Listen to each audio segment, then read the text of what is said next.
नमस्कार दोस्तों, मैं गोविंद विश्वास आप सभी का इस चैनल पे एक बार फिर से स्वागत करता हूं। आज हमारे साथ उपस्थित है बानी प्रसाद जी।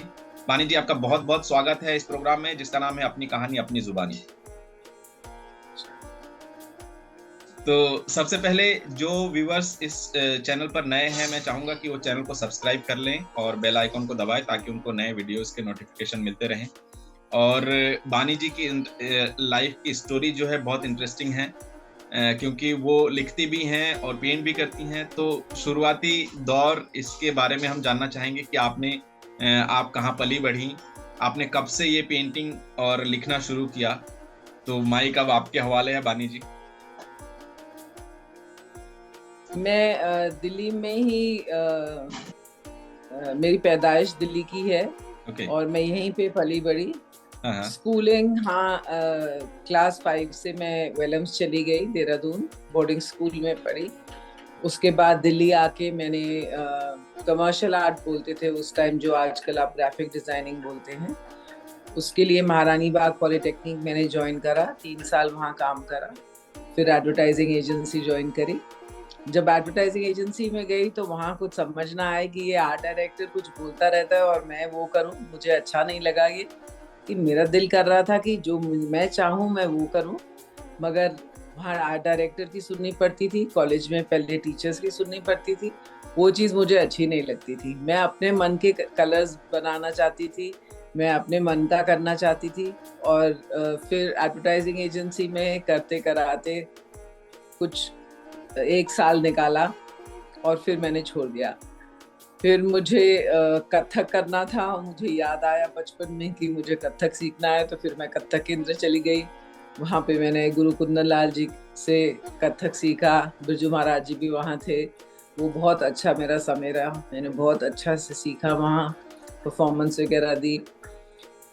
और फिर शादी कर ली तो लाइफ थोड़ी बदल गई। और उसके बाद मैं घर में कभी कभी डिजाइनिंग करती रहती थी, कभी फैब्रिक पे पेंट करती रहती थी, ये सब। और मगर घर में फोकस, फैमिली को देखना, ये वो बच्चे, तो इस चीज में मेरा ज्यादा टाइम चले जाता था और मैंने अपना आर्ट और ये डिजाइनिंग वगैरह का इतना टाइम नहीं दिया। हुँ, हुँ। मगर जब भी कभी टाइम मिलता था या जब भी कभी मूड होता था तो मैं जरूर कभी डांस कर लेती थी। कभी गुरुजी के बेटे थे, वो बहुत बड़े गुरु हैं आज, तो उनको कभी बोलना कि आओ मुझे थोड़ा डांस करा दो, और ये सब चलता रहा।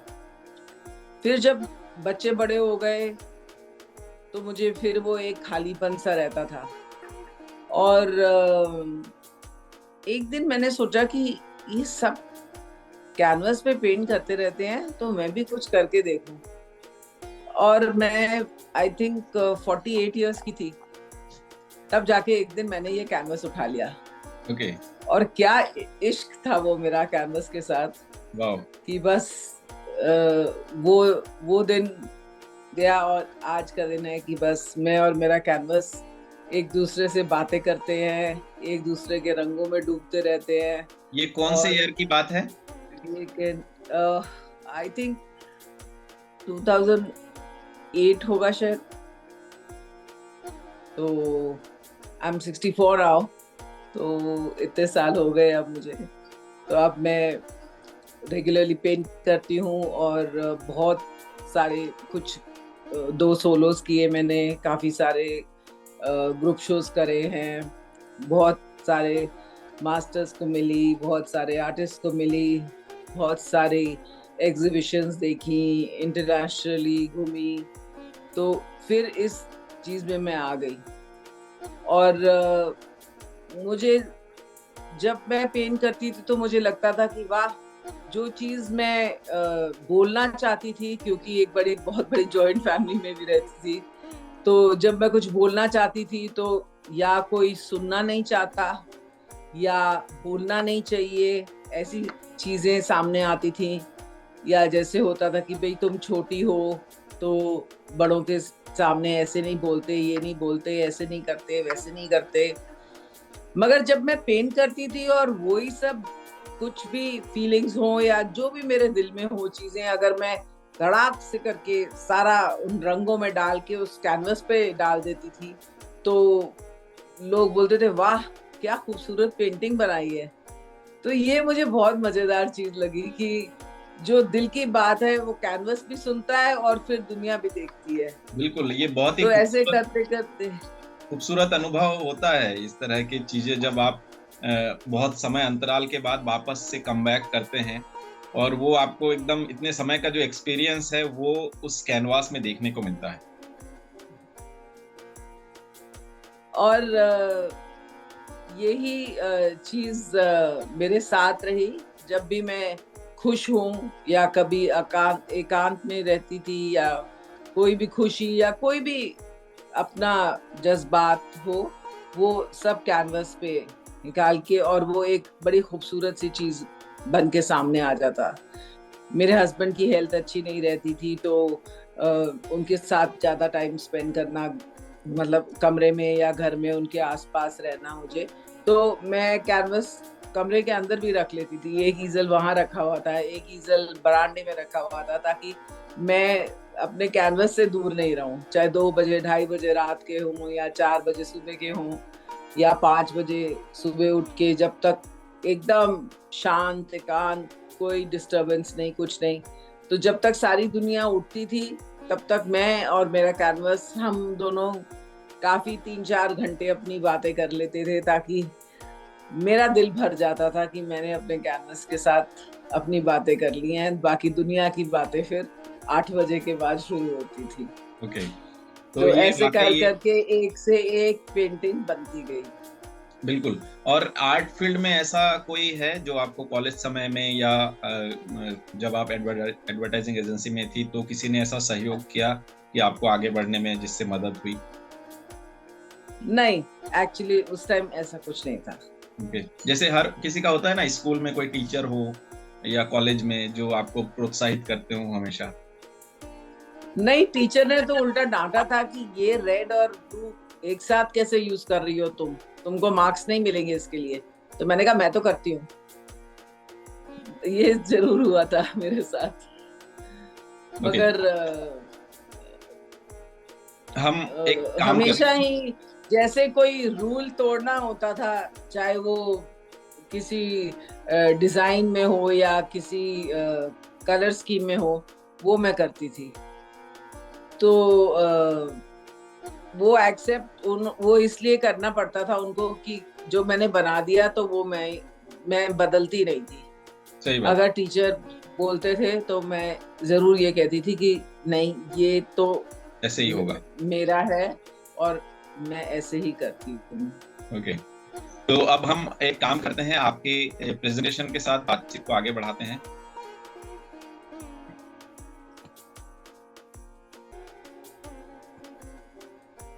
दिख रहा है आपको?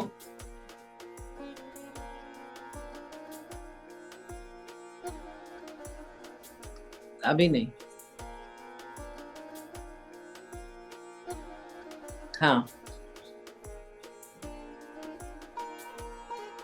ओके, हाँ, तो ये जो हम इमेज देख रहे हैं ये कब का है, आपको शायद ध्यान हो?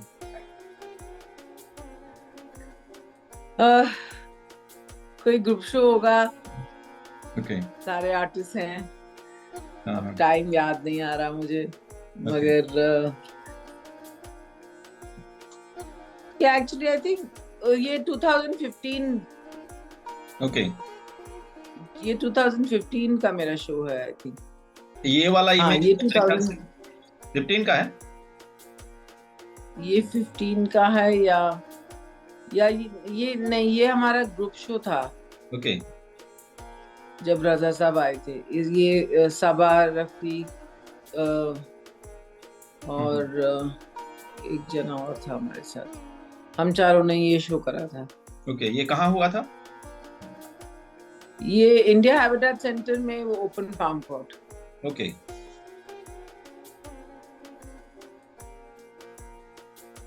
हाँ, ये मेरा सोलो है, ये 2015 का है। ओके। इसमें कृष्ण खन्ना जी आए थे? चीफ गेस्ट बन के आए थे। ओके। पर ये ये काम इस तो ये बहुत ही इसके बाद खूबसूरत है। का है, ये आई थिंक हाँ हाँ। 2018 का शो है ये, कोई 18। ओके। तो आप विमेन। एक्रेलिक ही यूज करती हैं या ऑयल यूज करती हैं? नहीं, मैं ऑयल भी यूज करती हूँ, मगर ज्यादा मैं एक्रेलिक यूज करती हूँ। ओके। ऑयल मैंने काफी लेट शुरू करना था। ऑयल हम्म। मुझे ज्यादा पहले पसंद नहीं आता था, हाँ। और फिर मैंने धीरे धीरे ऑयल की तरफ यूज जब करना शुरू करा, तो मैंने एक अपना ही एक स्टाइल बनाया उसमें, जहाँ की मैं ऑयल बहुत मिनिमलिस्टिक तरीके से और बड़े सॉफ्ट तरीके से यूज करती हूँ। हम्म। ओके। इनफैक्ट मेरा एक्रेलिक शायद ज्यादा थिक होता है, और ऑयल मेरा ज्यादा थिन और सी थ्रू टाइप ओके। लुक आता है। तो वो ऑयल तो सूखने में भी बहुत समय लेता है। हाँ, इसीलिए मैं थोड़ा उसको पतले तरीके लेयर्स। से। ओके। और उसमें वो ट्रांसपेरेंसी भी बरकरार रहती है मेरे ख्याल से, अगर जैसे ये पतला। ये बड़ौदा में शो करा था हमने। कौन सा, ये वाला? ये सॉरी, ये बॉम्बे का है। ये ओके। बॉम्बे में शो करा था हमने। ये हम्म। बॉम्बे में एक ग्रुप शो हुआ था। सूरज हवाले है ये पीछे जो खड़े हैं, ये एक बहुत अच्छा रियल लाइफ काम करता है, साधु के पेंटिंग्स बनाता है। ओके। और इनके साथ और कुछ और आर्टिस्ट थे, उनके हम्म। साथ ये ग्रुप शो करा था मैंने बॉम्बे में। ओके। ये बॉम्बे का शो है। पर एक चीज है, लगातार आप काम करते रहे ना तो आर्ट फील्ड में आप अपनी जगह तो बना ही लेते हैं, ये सभी के लिए है। बट वो रेगुलर फील्ड में बने रहना और काम करना बहुत जरूरी हाँ, मतलब सुबह उठ के बस काम ही करते थे, है। जी। और क्या, बाकी तो घर चला ही लेते थे, सब चली जाता था। ओके।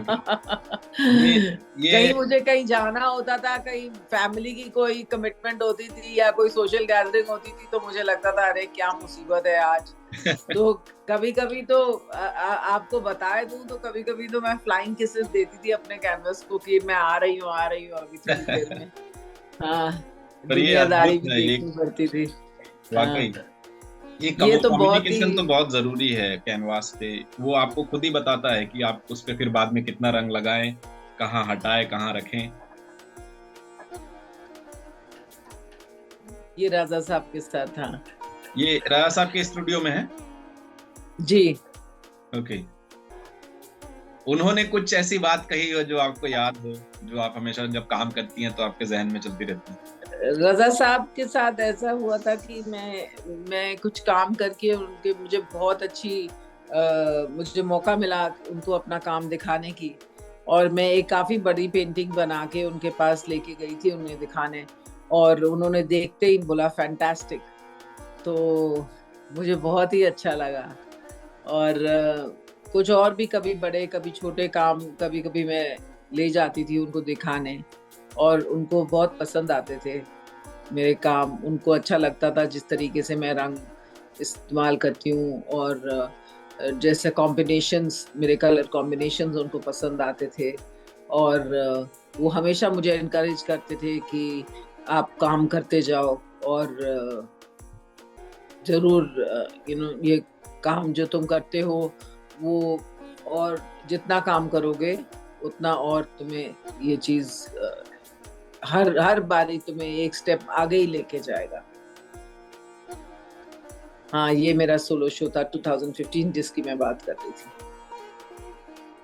किशन खन्ना जी ने बहुत देर एक पेंटिंग के पास खड़े रहे, और मैं एक जैसे बच्ची सी है वैसे हंसने लग पड़ी। तो बोले कि अपने आप को सीरियसली लिया करो, तुम्हारा काम बहुत सीरियस है, तुम हंसती क्यों हो ऐसे काम को देख के। तो मैंने कहा आपको मेरा काम अच्छा लगा और आपको मेरा काम सीरियस लगा तो मैं और भी हंसूंगी, क्योंकि मुझे बहुत खुशी हो रही है।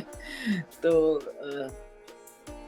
एक red and orange colour combinations का काम मैंने जो किया था, तो कृष्ण खन्ना जी ने बोला कि हम लोगों ने वो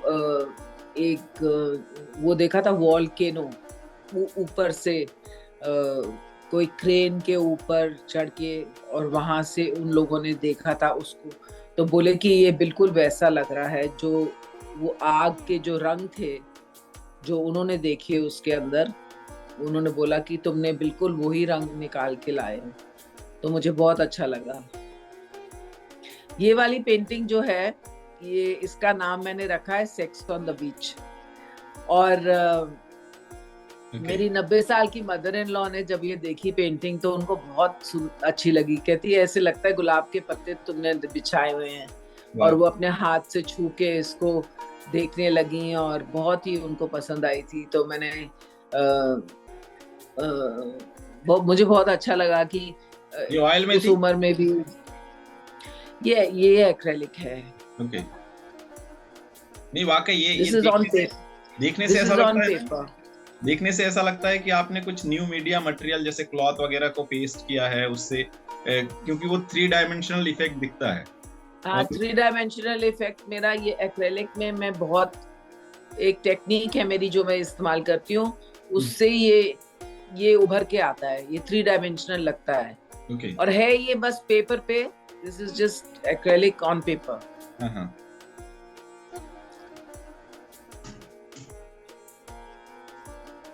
ये आपके सोलो शो का इमेज है शायद। ये जो सामने पेंटिंग है इसका नाम है मैरिज। ये सबसे पहली पेंटिंग है जो रजा साहब ने देखी थी। ओके। एक बारी मेरा सौभाग्य है कि कुछ मास्टर्स मेरे घर आए थे डिनर पे। एक बारी सतीश गुजराल जी और कृष्ण खन्ना, रजा साहब वगैरह, और रजा साहब ने ये पेंटिंग देखी थी। ये मेरे ड्राइंग रूम में लगी हुई थी उस टाइम। और आज ये फिर ये इसी शो में किसी ने खरीदी थी, उनके घर में लगी हुई है। और ये उनकी बहुत चाही थी पेंटिंग है जिन्होंने ये खरीदी मुझसे। तो ये पेंटिंग मेरे ड्राइंग रूम में उस टाइम लगी हुई थी और रजा साहब ने बोला कि बहुत अच्छी है, इसका क्या नाम है? तो मैंने बोला मैरिज। तो उन्होंने बोला शाबाश। तो ऐसी ऐसी चीजें जब याद आती हैं तो अच्छा लगता है अपने आप को बार बार याद करके कि कुछ चीजें तो होती हैं जो उनकी बातें दिमाग में चलती रहती हैं जी, और वो जब काम करने बैठते हैं तब वो याद आती हैं। जी बिल्कुल। Words unspoken. जी। ये गीति सेन जी ने क्यूरेट किया था ये शो? जी, गीति सेन जी। ओके।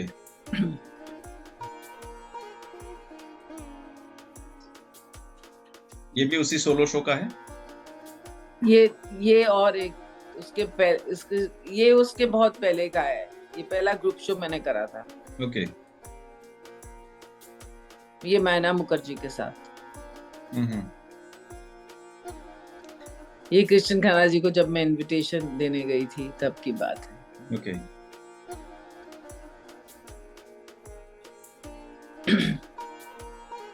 ये मेरे सोलो, ये काफी आपने ये कुछ इंस्टॉल किया?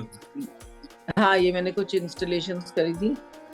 ये मेरे फादर साइंटिफिक इंस्ट्रूमेंट्स में डील करते थे।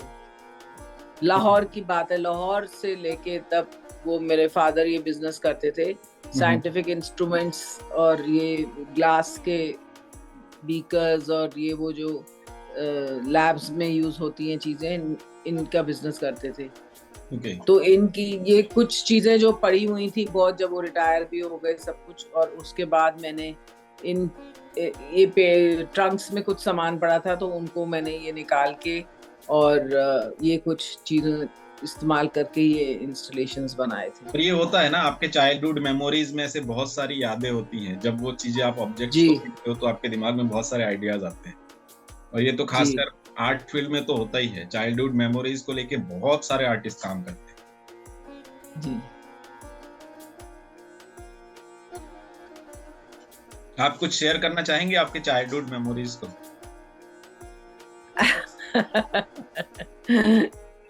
चाइल्डहुड में ही रहने दो। नहीं, वाकई ये होता है ना कि जैसे पार्टीशन के टाइम या कब इधर इस साइड ऐसे बहुत सारे किस्से अपने पेरेंट्स से सुनते हैं। तो वो उस चीज को अगर आप रिकॉल करना चाहें तो आप शो के माध्यम से कर सकते हैं। खैर मेरे पेरेंट्स तो पार्टीशन के कुछ महीने पहले ही दिल्ली आ गए थे। उन लोगों ने डिसाइड कर लिया था कि अब तो पार्टीशन होके ही रहेगा और दंगे हो जाएंगे, तो हम लोग दिल्ली जाके देखते थे। हमें दिल्ली पसंद आएगा तो दिल्ली सेटल हो जाएंगे, नहीं तो फिर बॉम्बे या कुछ देखेंगे। तो वो लोग दिल्ली आ गए पहले। ओके। तो उनकी तो बहुत अच्छी किस्मत है, वो बहुत पहले ही आ गए। और फिर मेरे फादर पार्टीशन के बाद नवंबर में गए वापस, और उन्होंने बोला कि जितना क्योंकि वहां उनके दोस्त थे, तो वो वापस गए और उन्होंने अपने बोला कि दुकान में से जितना सामान मैं निकाल सकता हूँ मैं निकाल लूंगा। और वो फिर अपने कोठी के बाहर गए। वो दिल तो है ही ना, देखने को पता है कि अपना कुछ तो नहीं रहा। तो वहां से एक बच्चा भाग के बाहर आया और उनको बोला कि आपकी तस्वीर हमारे घर में लगी है। तो वो ये सुन के फिर मेरे फादर बिल्कुल मुड़ के चले गए फिर वहां से। तो ये सब तो हुआ, मगर वो इस बात से बहुत लकी रहे कि वो टाइम से, हमारी फैमिली तो टाइम से निकल आई। मगर कहानियां तो बहुत हैं। अच्छा, आप लिखती भी हैं, जैसे कविताएं लिखती हैं, तो क्या उन मेमोरीज को लेके आप कभी लिखती हैं, या कब से आपने लिखना शुरू किया? हाँ, लिखती भी मैं 15-20 साल हो गए मुझे लिखते। पहले मैं एक एक दो दो लाइन लिखती थी, फिर वो 4 लाइनें बन गई, फिर वो 10 लाइनें बन गई, और मैं इधर उधर छुपाती रहती थी। मैंने कहा पता नहीं सब बोलेंगे, मेरे बच्चे क्या बोलेंगे और मेरा हस्बैंड क्या बोलेगा और कौन क्या बोलेगा कि क्या लिखती है ये। और ये मैं पता नहीं, बिकॉज थोड़ा मुझे अजीब सा ही लग रहा था कि कहाँ से। अब ये फोटो देखो आप, मतलब ऐसे दोस्त इतनी दूर हैं ये, मगर दोस्ती तो इतनी करीब की है कि चाहे कितनी भी दूर चले जाए तो दोस्ती तो दोस्ती। हाँ। बिल्कुल। ये वाली जो पेंटिंग आप देख रहे हैं, ये कृष्ण खन्ना जी को बहुत पसंद आई, बहुत ही पसंद आई थी उनको। उन्होंने बोला कि अगर तुम इतना मिनिमलिस्टिक काम कर सकती हो तो फिर बस बहुत ही अच्छा है। उनको बहुत ही पसंद आया था, क्योंकि ये कैनवस आप देखेंगे कि कितना एकदम ऑलमोस्ट ब्लैंक लगता है, मगर वो है नहीं ब्लैंक। मैं जस्ट अभी जैसे ये इमेज आया ना, तो मेरे मन में ये क्वेश्चन आया एक, कि जैसे हम देखते हैं वेस्टर्न आर्टिस्ट का, तो कई सारे ऐसे आर्टिस्ट ऐसे एकदम मिनिमलिस्टिक काम करते हैं। तो कई बार ऐसा होता है कि जैसे हम लोग काम करने बैठते हैं या हमें किसी का काम अच्छा लगता है, तो उसका कभी कैसे किसी का इंस्पिरेशन आपको रहा है?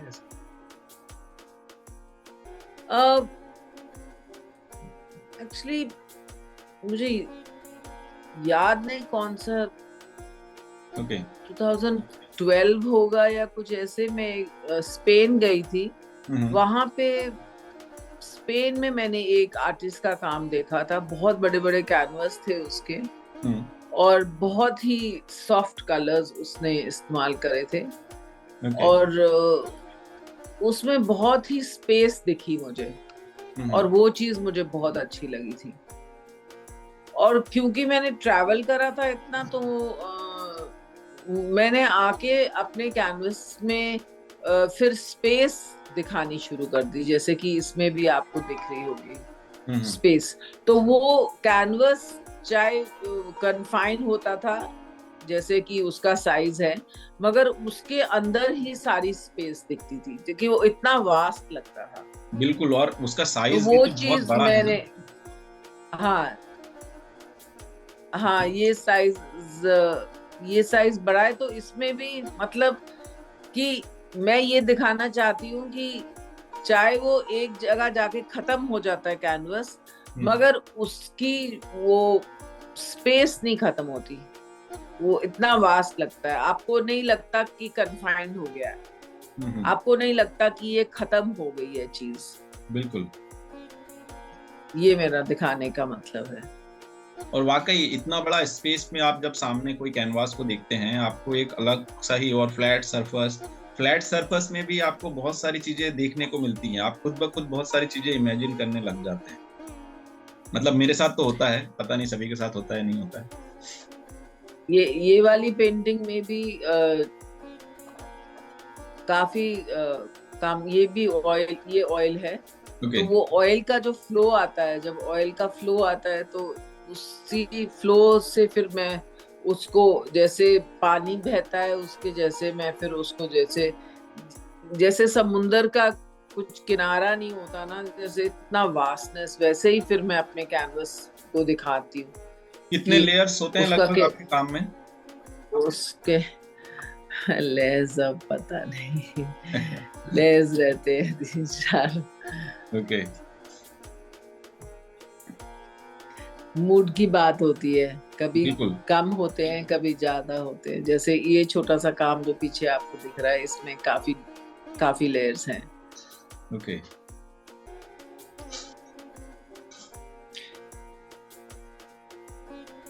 पर ये सीनियर जैसे आर्टिस्टों के साथ समय बिताना, यही बहुत बड़ा अनुभव होता है। और उनके बिल्कुल। साथ उनके वर्ड्स जो हैं, जो हमेशा मेमोरीज में रहते हैं, बहुत काम आते हैं। हाँ। तो जैसे मैंने कहा कि मैं लिखती भी हूँ, तो मैंने अभी अपनी एक किताब लॉन्च करी है अभी फिलहाल, अभी हाल ही में।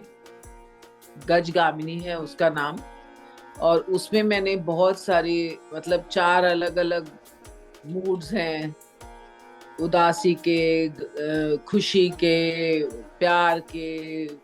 और जैसे मैंने आपको बताया, मेरे हस्बैंड एक्चुअली कोविड के टाइम पे उनकी डेथ हो गई, तो आई लॉस्ट माय हस्बैंड। तो उसके बाद मैंने कुछ पोएम्स लिखी थी उनके लिए। और जब वो थे भी तब मैं लिखती थी मूड्स, अलग अलग मूड्स में पोएम्स। और चाहे मेरा काम, चाहे मेरा आर्ट होता था या पोएम्स होती थी, वो हमेशा काफी इनकरेज करते थे मुझे। और हर चीज मैं उनसे शेयर करती थी, चाहे कोई नई पेंटिंग बनाओ या कुछ लिखूं। तो अगर आप कहें तो मैं आपको एक आध पोएम सुनाऊं। बिल्कुल बिल्कुल। एक सुनाती हूँ। जी जरूर। इस कविता का नाम है बाकी। ओके। तुम आए भी तो ऐसे, जैसे कोई कर्ज चुकाना बाकी था। ना जाने किस जन्म का अधूरा राग सुनाना बाकी था। जो सो रहे थे जज्बात, उन्हें फिर जगाना बाकी था। भरते जख्मों को फिर हरा होना बाकी था। बाकी तो बहुत कुछ था, बाकी अब भी रह गया। तेरी आंखों में डूबकर मर जाना अभी बाकी था। मेरी आंखों के रास्ते मेरे दिल में बस गए। इस कदर हम डूबे, जैसे भंवर में फंस गए। वाह। मेरी रूह तो तेरी अमानत है, इस जिस्म से ही निभानी थी। बात एक रात की नहीं, सारी जिंदगी साथ निभानी थी। वाह। अधूरे जज्बात, अधूरी कहानी, इस डूबती नाव को पार लगाना अभी बाकी था। वाह। अधूरे तो हम फिर रह गए, तुमसे ही पूरा होना बाकी था। बहुत ही खूबसूरत है वानी जी, बहुत ही खूबसूरत। मेरे ख्याल से ये जब हम डूब के कुछ चीजें पढ़ते हैं ना या सुनते हैं, वो आपके अंदर तक टच कर जाती हैं वो चीजें। उफ। तो मैं दर्शकों से कहना चाहूंगा, ये जो किताब है ये अमेज़न पे अवेलेबल है। मैं इसका लिंक डिस्क्रिप्शन में ज़रूर दे दूंगा, तो जिनको भी वो परचेस करना हो आप अमेज़न से परचेस कर सकते हैं। और वानी जी का काम तो बहुत खूबसूरत है ही, और आने वाले, मुझे तो अभी जो राउंड सीरीज में हम अभी देखने वाले हैं काम, वो मुझे बहुत अच्छे लगे। मतलब इतने अच्छे कि हम उस पे और बातचीत करेंगे। इस काम के ऊपर आप कुछ बोलना चाहेंगे? बस इसमें तो डूब जाओ। इसको बनाते बनाते बनाते, डूबते उभरते चलते, ऐसे मुझे लगा जैसे मैं कभी समुंदर के बिल्कुल नीचे तय तक चली गई हूँ। कभी मैं आसमानों में कितनी ऊंचाइयों तक जाके और फिर नीचे आ गई हूँ, मुझे भी पता नहीं लगा है। रात रात बैठी रहती थी इसको काम को करते हुए, बहुत मजा आया था।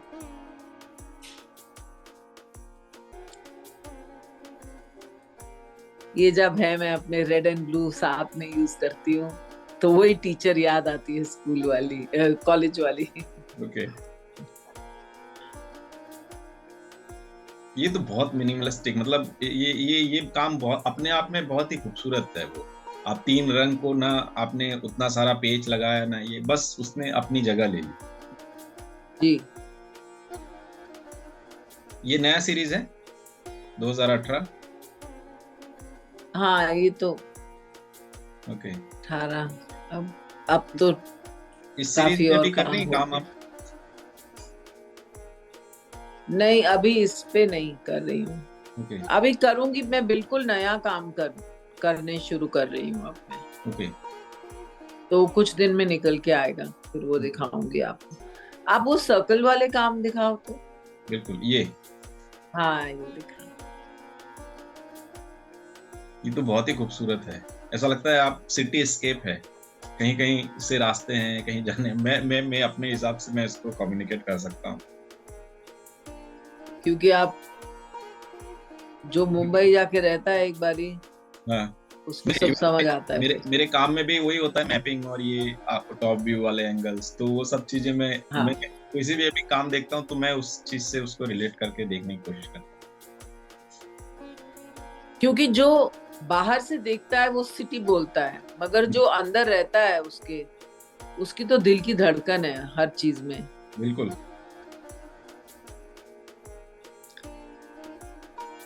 वाह, मतलब ऐसा ये काम देख के ऐसा लगता है ना कि हम उसको, इन सब जालों को हटा के अंदर झांक के देखें क्या है उसमें। हाँ,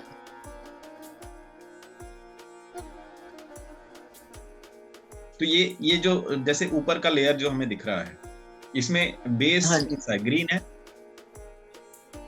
बेस ग्रीन है। ओके। और ये जो जो कलर्स दिख रहे हैं वो बाद में आपने लगाए? वो फिर, हाँ। ओके। पर कई बार ऐसा दिखता है ना कि ऐसा लगता है कि वो नीचे जो आपने छुपा दिया है वो पहले आपने लगाया है और बाद में आपने ग्रीन लगाया। हाँ, तो ये जो वही अपने। एक मैजिकल मूवमेंट क्रिएट होता है, इसी का ही तो मजा है मेरे ख्याल से एब्स्ट्रैक्शन में। वो फिर 3D में दिखेगा आपको। जैसे मैंने आपको बोला कि हमेशा आपको, और ये ऑयल एंड एक्रेलिक है। ये जो ओके ये जो ग्रीन है ये ऑयल है। ओके और फिर जब मैं उससे बैठ के बातें करती हूँ, हम्म वो जो वो रंग है जो मैं बाद में उसमें भरती हूँ जब हमारी 1-to-1 कॉन्वर्सेशन चलती है। ओके फिर ये पहले से नहीं डिसाइड होता है नॉर्मली कि मैं क्या रंग उसमें डालूंगी बाद में। वो ओके उस टाइम जब ये ग्रीन जैसे समझो बन गया, ड्राई हो गया सब, क्योंकि ऑयल है तो उसको टाइम चाहिए। फिर उसके बाद मैं बैठ के जैसे बातें करती रहती हूँ, कुछ रंग भरती रहती हूँ, वैसे होता है।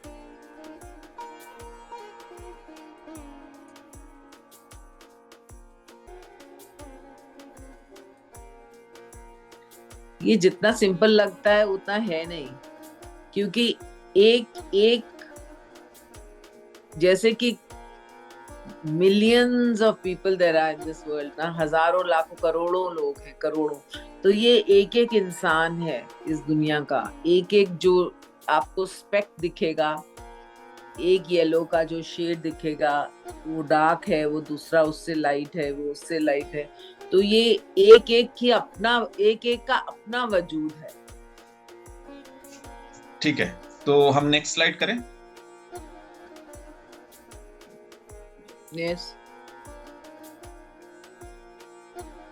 आपका स्टूडियो मुझे बहुत अच्छा लगता है, ये जो कलर नीचे पूरा छींटे लगे रहते हैं ना पूरे ऐसे मैं एक राजा साहब की एक कोई तस्वीर देख रहा था जिसमें उनका वो गॉर्बियो वाला स्टूडियो था, नीचे पूरा कलर बिखरा हुआ है और सब जगह कलर ही लगे हैं, इवन टेबल पे भी उनने कलर लगा रखे हैं, ट्यूब्स रखे हुए हैं। वो फीलिंग आती है नीचे देख के। ये हुआ जब मैंने ये सर्कल्स के पहले वाली जो सीरीज करी थी पूरी, मैंने पिचकारी के साथ करी थी। हाँ। वो काम आपने देखे हैं शायद, जो इसके पहले वाले काम थे। हाँ। वो मैंने सारे पिचकारी के साथ काम करा था, तो वो पूरे स्टूडियो भर गया था इन्हीं से।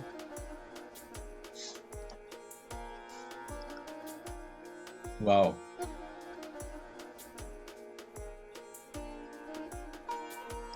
इसके ऊपर आप कुछ कहना चाहेंगी? ये राम सीरीज में कब से शुरू किया आपने काम? बस एक दिन ऐसे ही कैनवस स्ट्रेच करवा रही थी, मैंने बोला चलो राउंड बना दो। मैंने कहा राउंड बना के देखें, दुनिया गोल है, हम भी कुछ राउंड करके देखें, गोल बना के देखते हैं इसमें। हाँ, पर ये तो इस काम में यही है कि चाहे जितना भी, वही बार बार आप जब मेरा लिखा हुआ भी पढ़ेंगे और मेरा काम भी देखेंगे, तो चाहे जितने भी घने बादल हों, फिर वो सूरज तो निकलेगा ही। और वही मैं दिखाना चाह रही हूँ यहाँ भी, कि जितना भी ग्रे हो या कुछ भी उदासी हो, फिर भी खुशी की लहर आएगी, रोशनी दिखेगी, सूरज उगेगा। Okay. यही मैं इसमें दिखाना चाह रही हूँ। वाओ, बहुत प्यारा है ये मैं बहुत साल पहले अपनी स्कूल फ्रेंड्स के साथ हम एक ग्रुप गए थे। हो गए शायद 10 साल हो गए इस बात को। हम सब गए थे वहाँ खिमसर, राजस्थान। तो वहां पे जब हम वो डेजर्ट में गए ना रात को, तो वो फुल मून नाइट और पूरा वो जो डेजर्ट का, वहां तो एक एक दाना, अगर एक सुई भी थी वहां तो वो दिखती, इतना खूबसूरत लग रहा था। तो ऐसे लग रहा था जैसे, तो वो चीज मेरे दिमाग में रही जी। तो मुझे ऐसे लगा कि जैसे वो पूरा वो रेगिस्तान पूरा रात को, और वो ठंडा, इतना शांत और इतना सुंदर। वाओ।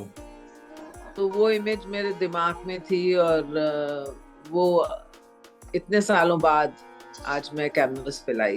अच्छा, एक चीज होता है, क्या हम जैसे एब्स्ट्रैक्ट पेंट करते हैं तो कोई अपनी स्मृतियों को उसमें ये करते हैं, जैसे आप अभी बोल रही थी कि हम गए थे घूमने, तो कहीं ना कहीं आपके मेमोरीज में वो स्मृति में वो रह गया। अब जब आप पेंट करने बैठी तो वो चीजें उससे कनेक्ट होने लगी। तो कई सारे लोग इस चीज को एक्सेप्ट नहीं करते हैं, आप किससे देखती हैं इस चीज को? नहीं, मैं तो इसको बिल्कुल एक्सेप्ट करती हूँ, और मैं फोटोग्राफ नहीं लेती हूँ। ये नहीं कि मैं फोटो लेके आऊंगी, फोटो नहीं है वो, मेरी मेमोरी में एकदम फोटोग्राफिक मेमोरी बन जाता है। वो मेरी मेमोरी में एच हो जाता है। जो मैंने वहां पे जिया है, जो एक्सपीरियंस करा है, वो मेरे अंदर चले जाता है। और जब मैं कैनवस के सामने बैठती हूँ तो वो निकल के आता है, और वो जरूर किसी ना किसी रंग में, शेप में वो सामने आता है। बहुत खूबसूरत है। अभी इस सीरीज में आने वाले हैं, अभी बीच में है ना, जैसे आपने वो शायद ऐसे स्प्रेड करके कलर्स भी कुछ ये किए हैं, वो भी बहुत प्यारे हैं। हाँ, जो वो स्प्रे करें वो एक और मेरी शायद नेक्स्ट जो किताब आएगी वो है तुम्हारी परिणीता। ओके। वो परिणीता ने कहानियां लिखी हैं, मतलब कहानियां क्या, चिट्ठियां लिखी हैं वो अपने प्रेमी को। ओके। तो वो जब आएंगी तो जो इससे पहले वो लाल पेंटिंग दिखाई थी आपने, जी। तो वो उसका खंडर कहीं जाके वो कहीं उसमें कहीं फिट बैठती है। ओके। ये तो है ये है वो जिनकी वजह से वो दीवारें, फ्लोर फ्लोर ये, दीवारें और फर्श इतना खूबसूरत बन गया मेरे स्टूडियो का। वाह। पर इतना सिंपलिसिटी, इतना इसमें एक एक खूबसूरती है। आपने सिर्फ दो कलर्स को लेके उसको प्ले होने दिया। क्योंकि क्या होता है कि अब जैसे आप और मैं बात कर रहे हैं, जी। तो हम बात कर रहे हैं और एक कहानी बन रही है। बिल्कुल। अब अगर तीसरा बीच में चिल्लाने लगे या बोलने लगे तो फिर वो बात कैसे बनेगी। बिल्कुल। तो इसलिए मैं हर चीज को आराम से, जरूरी नहीं है कि बहुत सारा कुछ हमेशा कुछ प्रूव करने की कोशिश करती हूँ। मैं कभी कभी उस चीज को बस रहने देती हूँ और वो अपनी एक कहानी बोलता है। ये भी बहुत प्यारा काम है ये। एक्चुअली मुझे नहीं लगता फोटो में इसका जस्टिफिकेशन हो रहा है। शायद स्टूडियो में फोटोग्राफ ली जाएगी इसकी दोबारा किसी प्रोफेशनल से, तो ओके। इसका निकल नहीं, के वाकई आएगा काम। बहुत बहुत क्योंकि प्यारा काम है। वही वही red and blue, red and blue hmm, बहुत स्ट्रॉन्ग कॉम्बिनेशन है ना, इसलिए। बिल्कुल। और दूसरा, जैसे आपने जब बेस पे भी सरफेस जो यूज किया है ना, वो उसमें भी अलग तरह के लेयर्स दिख रहे हैं। जैसे हम अगर पेंटिंग में नीचे की ओर बात करें तो यहाँ रेड का एक अलग लेयर है, फिर ऊपर की पार्ट में अगर देखें तो उसका एक अलग लेयर है, फिर जब से ब्लू लग रहा है, ब्लू लगने के बाद जो एक ग्रे इफेक्ट आ रहा है, वो भी एक अलग हाँ, तो लुक दे रहा वो नीचे और ऊपर में आपको फर्क इसलिए दिख रहा है क्योंकि ब्लू ने भी तो फिर अपना रंग दिखाना है। है ना। बिल्कुल। बिल्कुल।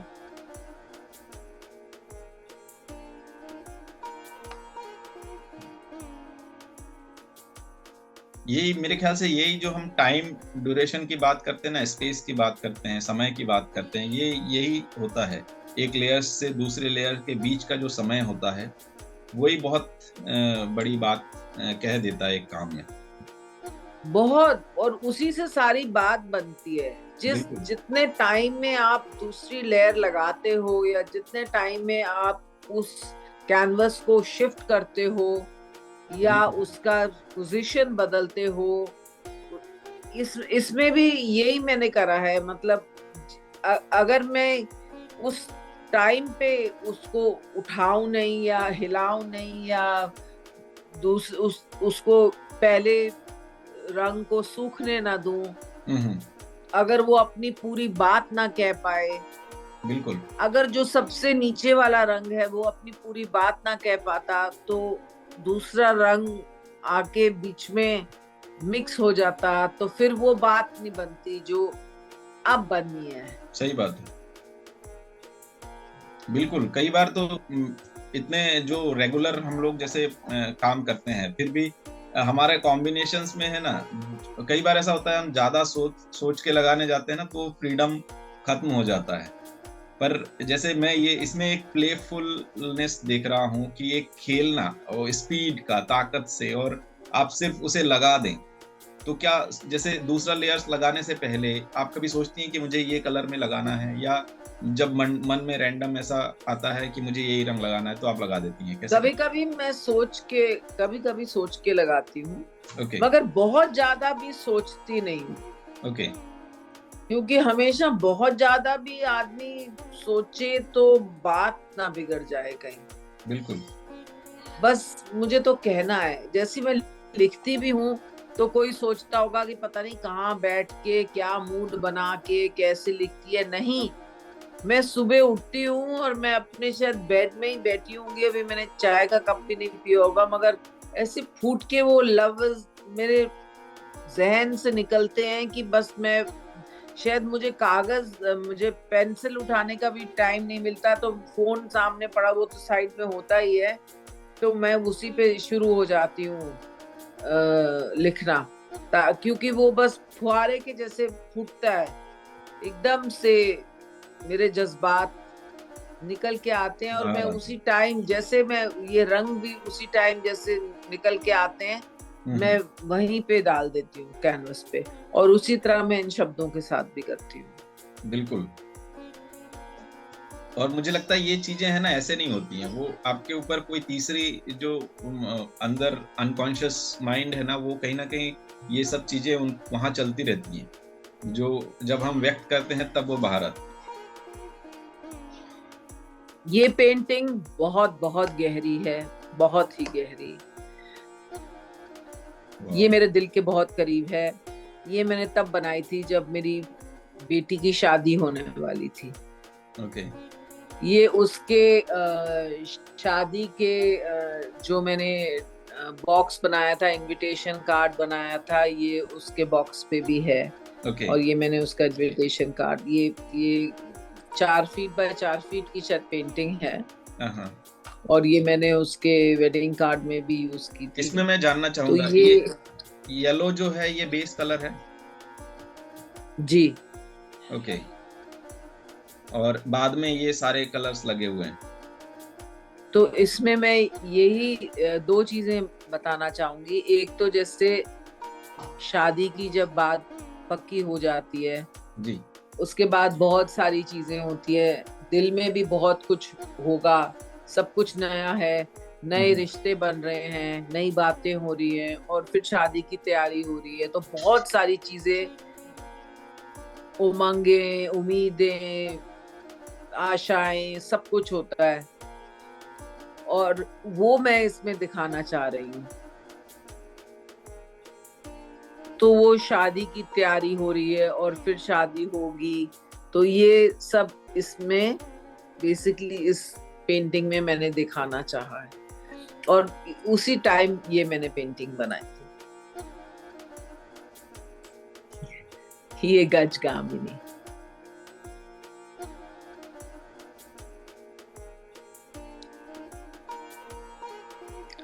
वो बुक का कवर यही है ना? जी, जी।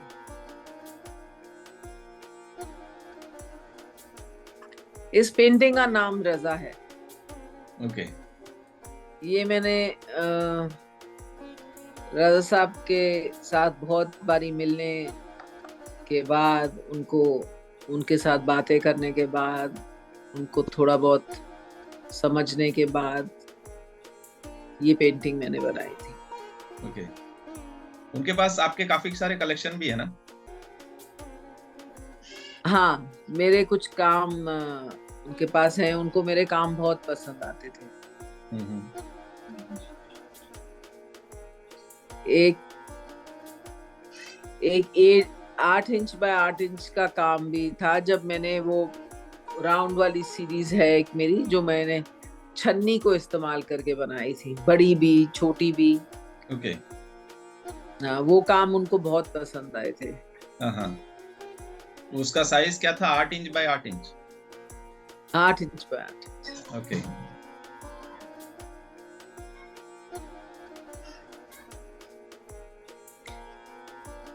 अच्छा, हम एक एक प्रश्न जो मैं हमेशा पूछता हूँ कि ऐसा कौन सा मैसेज है जो आप नई जनरेशन को देना चाहते हैं जो उनको लाइफ में काम आए?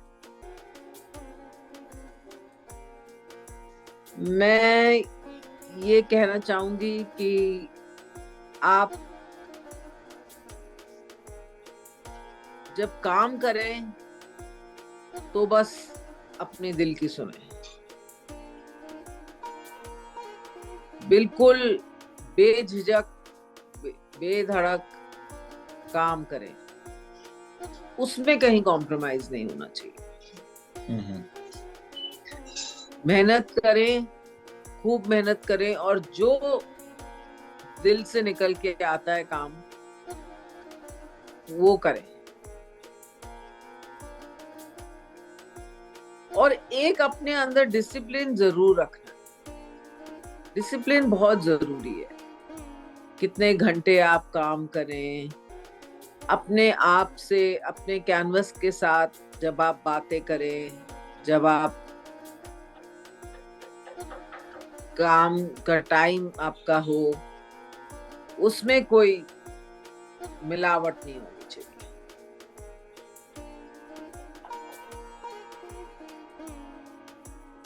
और मुझे नहीं लगता कि अगर आप किसी और का काम देख के लगे कि मैं ऐसा कर लूं वैसा कर लूं, कोई जरूरत नहीं है। आप सही बात। अपने ही काम के साथ डटे रहें और मेहनत करें तो जरूर आप कामयाब होंगे। बिल्कुल। अच्छा, ये काम के बारे में मैं पूछना चाहूंगा, ये बहुत इंटरेस्टिंग वर्क्स है जो लास्ट में हमने ये किए। कहीं फ्लैट सरफेस है, कहीं ऐसे ब्लैक सरफेस है, जिसमें ऐसा ऐसा लग रहा है हाँ 3D इफेक्ट सा है कुछ, जो ऐसे बाहर हाँ, निकल के आ रहा है। ये भी 3D इफेक्ट है, बिल्कुल। सर्कस है कि क्लाउन है, इसका नाम की सर्कस है, क्लाउन। ओके। क्लाउन या सर्कस दो है, क्योंकि ये दुनिया है ना वो सर्कस, बिल्कुल। तो सब तरफ यही चलता है, वही मैं दिखाने की कोशिश की है। बिल्कुल। और अंत में हम चाहेंगे कि आप चैनल के लिए ज़रूर 2 शब्द कहें, और जो आपके फॉलोअर्स हैं आप उनको ज़रूर कहें कि इस चैनल को सब्सक्राइब करें और वीडियो में कमेंट ज़रूर करने को ज़रूर बोलिएगा। हाँ, इस चैनल को जरूर सब्सक्राइब कीजिए, क्योंकि मैंने और भी बहुत इंटरव्यूज दी हैं, बातें की हैं लोगों के साथ, मगर इस गोविंद के साथ बात करके मुझे बहुत मजा आया। मुझे लगा कि मैंने आज सच्ची बड़े दिल से और बड़े मजे से मैंने बात की है, और बड़ी इंफॉर्मेशन जो मैंने दी है और जो ये लोगों तक पहुंचेगी तो बहुत अच्छा रहेगा। और ये बिल्कुल। चैनल मुझे बहुत पसंद आया, इसमें बात करके मुझे बहुत अच्छा लगा। तो आप लोग सब इस पे सब्सक्राइब कीजिए और इस चैनल को आप एंजॉय कीजिए। दूसरों तक ज़रूर शेयर करें। दूसरों तक जरूर शेयर कीजिए, इसको लाइक और शेयर करेंगे तो और लोगों तक पहुंचेगा, और लोग इसको एंजॉय कर सकेंगे। बिल्कुल। और मैं चाहूँगा कि जो लोग वाक़ई इस चीज़ को, इस बातचीत को उनको लगा कि ऐसा कुछ ये है, तो आप लोग कमेंट्स के माध्यम से भी आप अपनी बात रख सकते हैं। हाँ, आप जरूर अपने कमेंट दीजिए, जी, हमें भी पता लगे बिल्कुल, कि हमारी बात आप तक पहुंची, तो आपको कैसा लगा। आप बिल्कुल। जरूर अपने कमेंट हमें भेजिएगा। और दूसरा एक चीज़, मैं हमेशा ये नहीं बोलता हूँ, पर मैं चाहूँगा कि इस वीडियो में जो लोग जहाँ से देख रहे हैं, वो अपना अपना नाम और अपने जगह का नाम ज़रूर लिखें कमेंट में, ताकि मालूम पड़े कि ये जो वीडियो है, वो कहाँ-कहाँ तक लोग देखते हैं। तो बानी जी, बहुत-बहुत धन्यवाद। आपने इतना सारा वक़्त निकाला इस बातचीत के लिए, और आने वाले समय में जो भी बुक्स आएँगी, उसके बाद भी हम एक ज़रूर बातचीत और रखेंगे, और तब हमें नए काम भी हमें देखने को मिलेंगे। तो बहुत-बहुत धन्यवाद, आपने इतना सारा समय निकाला उसके लिए।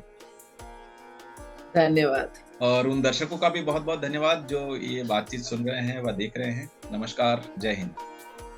नमस्कार।